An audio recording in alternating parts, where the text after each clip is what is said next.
Okay, we're here at Jiangnan in Banawe. And guys, nakita niyo naman, ang haba ng pila guys. Pang 24 kami, but we're willing to wait. Sabi naman sa reception, approximately 1 hour yung waiting dito dun sa number namin. So let's see, later I will update kung anong oras na yung makapasok or ilang minutes yung waiting namin. We want to try this restaurant kasi sabi, tinatao daw guys. Legit. And later, mag-food review tayo with my cousin.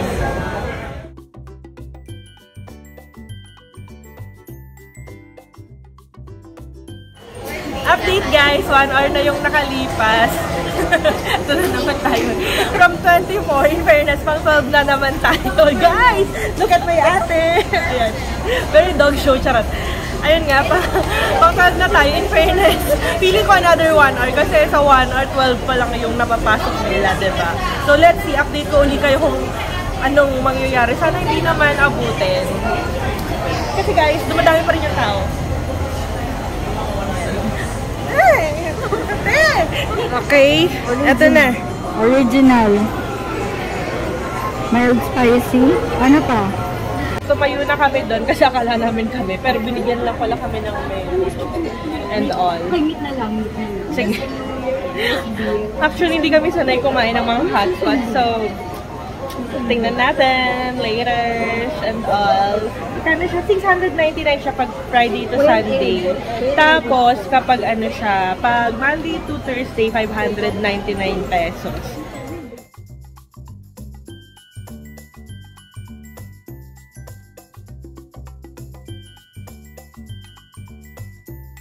Special Jiangnan sauce. Ito yung original sauce nila na masarap daw siya. Later ito try ko. First time ko kasi dito eh.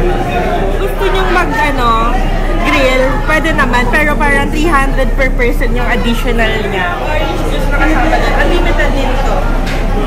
Sa order. Smells good.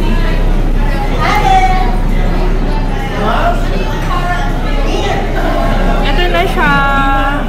Ito yung original sauce. Ito naman yung mild and spicy. Ito yung recommended ng Jiangnan. Pero may other soup flavor pa rin sila if you wanna explore.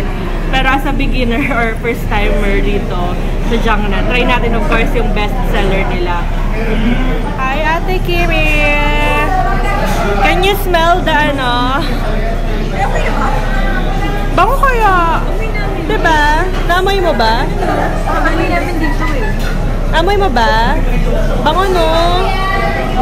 Bango, bango!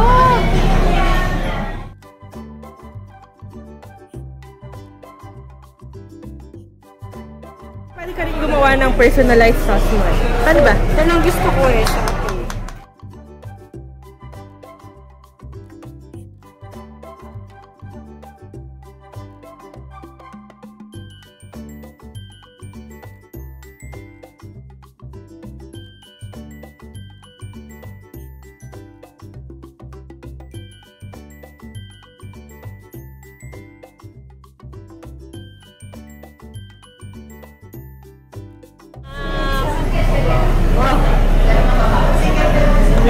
Ilang minutes ba natin yan ibababad na?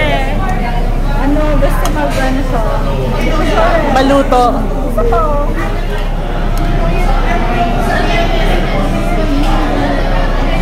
Really smells so good!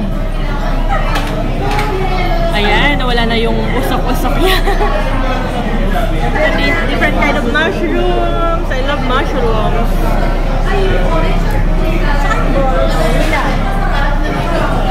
Mali na kayo. Ano? Kumalma? Kalma lang. Unlimited yan, diba? Di tayo mauubusan. Ito. Oh, wait lang. Ito. Uy, okay na to. Ganito. Okay, okay na muna yan, guys. Halo, halo. Ayo. Try first the original soup. Niluluto pa namin yung mga ingredients, pero yung broth naman niya, pwede nang tikman. Ito yung original pala.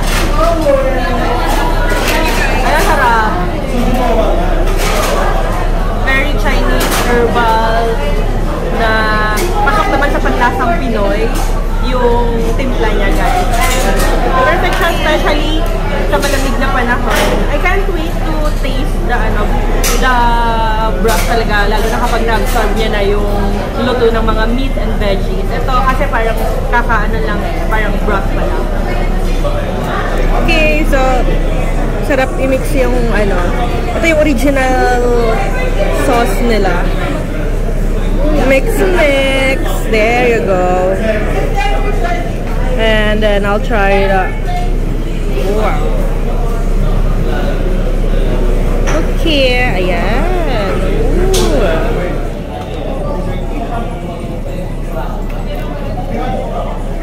Sorry na, yung sauce na ula.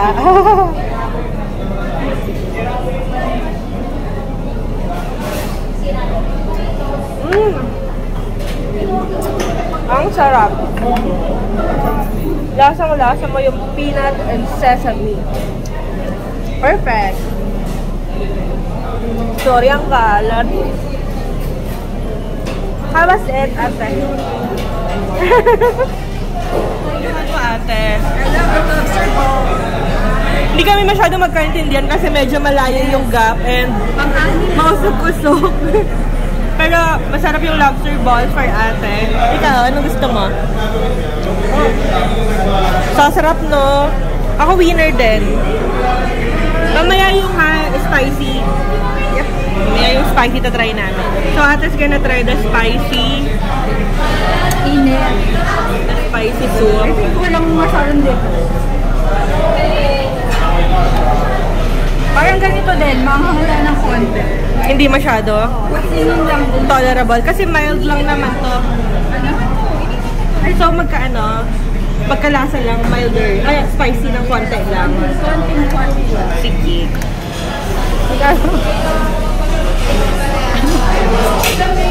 Ito buko kasi yung kuya kaka-ganun lang ni ate. Kasi gusto ko na din kumain ng kuya leg. Super inat pala. Oh my God. Pwede na. Mushroom. Naman na parang same lang. Yung Nang alin? Oh, really? Okay. sarap to, lagay mo sa soup.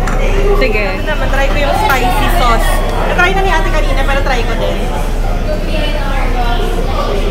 Oo nga, mas malasang version lang ng kaya naman, di naman din siya spicy for me. Like, mas malasang version, mas ma-herb version ng original broth. Tolerable. Pero you can add spicy if you want more naman. May mga, you can get or ask naman nila.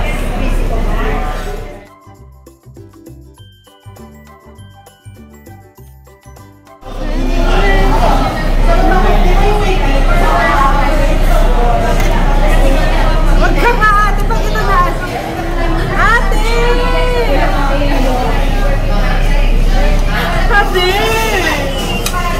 Ate kasi! Kami ng extra mushrooms. Ang dami nang binigay nila sa amin. Kasi ito yung mabenta sa amin na mushroom eh. Pero sabi namin kay kuya, like, bawasan. Sabi na okay lang daw. Kasi ang charge lang nila dito, overcharge kapag yung beef, yung may mga sobra. Pero pag sa mga mushroom and veggies, okay lang daw. So yun, diba? I sharing this knowledge guys to you. Sa beef lang. Remember that? Meat. Sa meat lang nila sila nag-overcharge pang sobra. Tikim! Hello! Tapos na kami kumain dun sa Banawe, guys. And in fairness naman, sulit siya. Parang 730 lumalabas total with with VAT. Tatlo na kami doon. 730 per person pala, sorry. Correction. And then, yun na guys. Wala silang soft serve ice cream ngayon. Sila daw yung machine nila. Kaya nag-reserve kami ngayon for something sweet. In fairness, nakakabusog naman. If you wanna try Jiangnan, they have branch in Banawe and in Makati. Yung 39 namin kanina, Banawe branch. So, go there and kung pwede, sabihin nyo, galing kayo sa akin, Taste and Sip by Tesha. You found their restaurant through me. I would appreciate it. Thank you so much. Don't forget to like, share, comment, and subscribe to my channel. Cheers!